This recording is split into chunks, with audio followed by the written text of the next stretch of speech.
Hali gani msikilizaji wa kipindi cha The Bottle, utakuwa na mtangazaji wako Abinaji Official. Leo tuna mambo mengi sana kuzungumzia katika kipindi chetu. Pia niko na mwanadada hapa, binti kabisa. Mambo poa? Vipi? Safi. Nzima? Nzima. Uko poa kabisa? Uko poa kabisa. Leo nina swali langu moja nataka nikuulize. Uko tayari? Uko tayari. Hivi unafikiri ni kwa nini sana wasanii wa Kibongo wanapenda sana kufanya kikiri nyimbo zao ziende viral?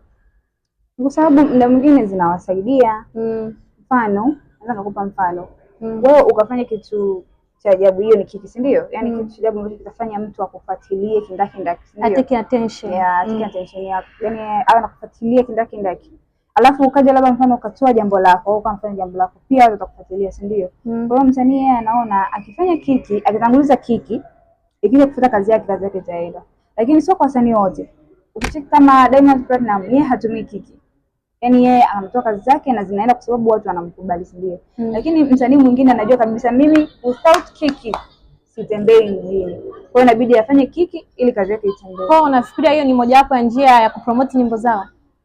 Sio njia sahihi, japokuwa muda mwingine inawasaidia. Mtu mwingine akafanya kiki, kazi yake ikaenda, lakini mwingine anaweza kufanya kiki, kazi yake isiende, ndio watu wakazidi kumchukia, yaani akapunguza wafuatiliaji walikuwa wanamfuatilia yeye, si ndio?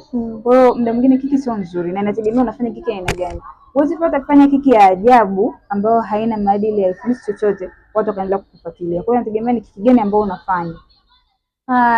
Hayo ni maoni ya Irene, ameelezea baadhi ya vitu anavyovielewa yeye. Karibu tena muda na wakati kama wa leo katika kipindi chetu cha The Bottle. Ulikuwa nami mtangazaji wako Abinaji Official. Bye bye.